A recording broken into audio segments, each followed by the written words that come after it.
All right. Had 5 practices so far. Guys are starting to make some progress, starting to see some progress. Just guys understanding what to do and how to do it. Techniques are starting to get better and allowing for some execution on a lot of different avenues. The older guys, because you're mixing with younger guys, communications are getting better. But just an overall knowledge of the scheme with DJ being there, in addition some of the different things we've done on defense, along with some of the things we've continued to do. Guys are starting to get a grasp of it. I think done a really nice job. I always think defense comes together quicker than offenses do, just the nature of the beast and how you do things. But offense have been pleased. Got some guys and new guys up front that are working hard, playing well. Some of the new receivers, some of the younger receivers, not new receivers, younger receivers and new receivers are doing well. Some of the new quarterbacks starting to grasp what's going on, why we do things, why we don't do things. A lot of interesting battles going across the board. I mean, we'll find out Saturday in some of the scrimmages what they can take to the field. But in the practice field, when you get coaches there, guys are doing a very good job. Got to be more consistent, but that's always a case when you're early in camp either way, and you're putting new things in. The other teams are putting it in. You're trying to learn what you do, then different formations, motions, and then all of a sudden here comes a blitz, or you do things like that. But I've been pleased with our guys. The knowledge of what we're trying to do and how we're doing. The coaches have done a good job. I think the energy level is pretty good, and the effort's been really good. Question? I know you said that you were going to keep the defense the same, but what kind of new wrinkles has Coach Durkin brought to the table? Well, I mean, just different, the way you do things, maybe how you cover a certain formation, or you cover a different route combination, or things of that nature, or different, you add a few blitzes here and there. But, I mean, typical things that anybody would tweak and turn, but still your foundation of things are very similar. How hard are you pushing the quarterback room coach right now? I mean, you're pushing everything. I mean, all battles. I mean, every day those guys are doing a really nice job, and we rotate them with different mixes and different groups. One day's different fields, so they're with different coaches and how they do things, and just seeing their leadership and their command. And that's the big thing, first of all, is the command, leadership, and the competitiveness in which they can exert, and the influence they have on the other players, as long as their own execution. I mean, we talk about their own execution, but you got to have that confidence. The players got to have that confidence. And all 3 guys have had experience and are very natural at it. Connor holding his own? Oh, yeah.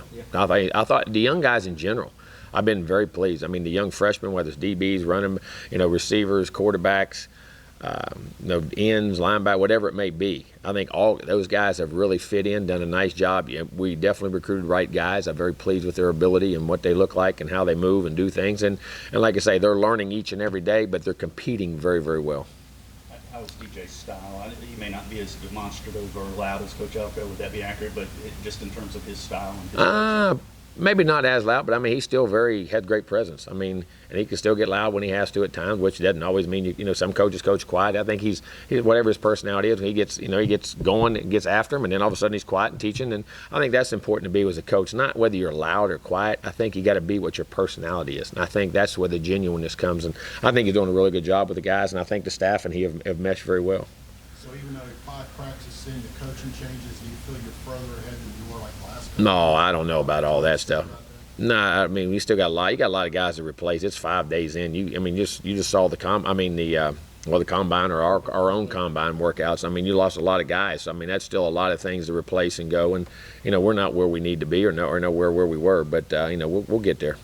I know, like you said, only 5 practices. There's only so much you can do. But how does that tight end competition look like it's coming around? Tight end competition? A lot of bodies, a lot of guys. I'm going to tell you what, interesting guys are doing different. Some are blocking better, some are catching better. I mean, some guys are doing a good job of mixing both, and I think they're learning, and everybody knows how to do things. But having those different bodies has been very good, and it's been good competition, really has. Been a very interesting competition. It's not necessarily your system, obviously, with Max Johnson, but how valuable is that experience? I know you weigh that or value that experience, that SEC experience that he's gotten over the past couple of years. Yeah, I mean, there's no doubt. Being able to play in games, that's an advantage. I mean, there's no doubt. But, I mean, that's not a tell-all. But at the same time, he's done some things. And you can see, I think sometimes if he misses a play or something, the ability to come right back and make another play, I think some of that maturity. But of course, Haynes has always done that. Haynes was doing that in camp while he was starting for us, and then doing bowl practice last week, when he started to come back, he was starting to, you started to saw that. And I think Connor does it very naturally. I tell you what, he does some things now just, the instinctively, and how you do things, and throws and reads and eyes, and man, he's a very natural player too. So just that room is going to be very interesting. But Max is doing a nice job too.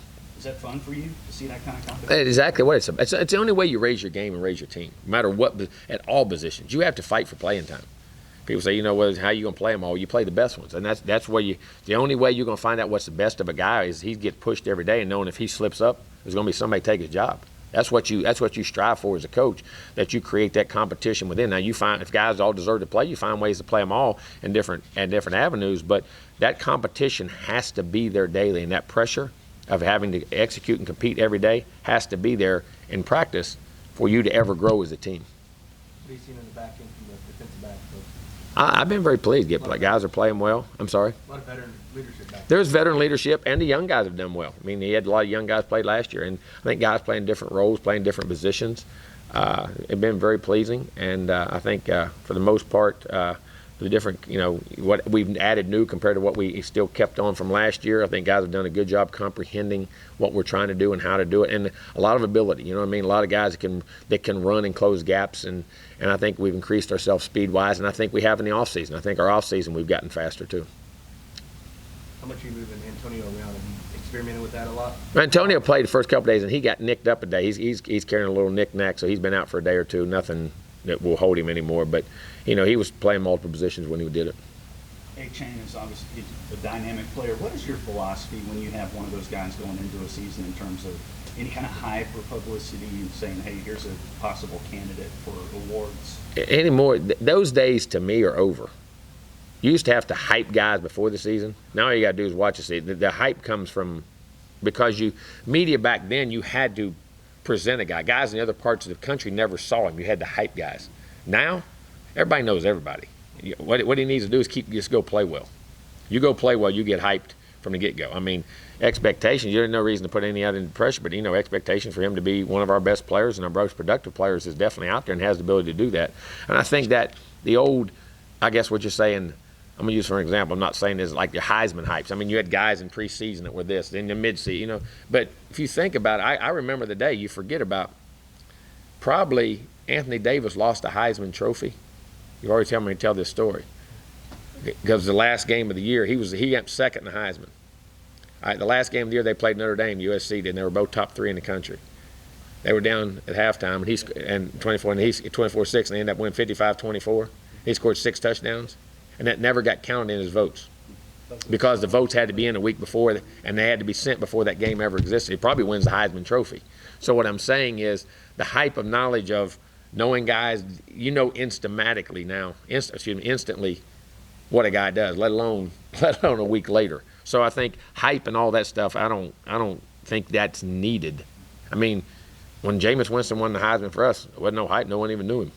When the freshman Johnny Manziel won the Heisman, there was not any hype because no one even knew him.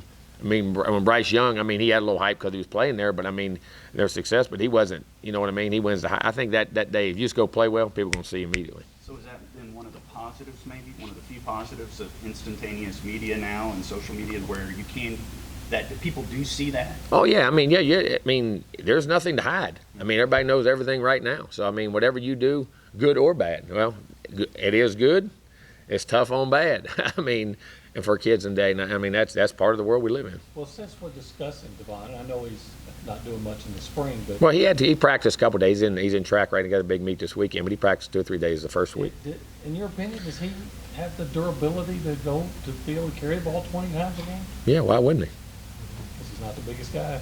Tough call. Chris Thompson carried it for us every time. Dalvin Cook and Devontae Freeman weren't big guys. They were 195 pounds, 198 pounds. Devontae was. Ended up being about 202.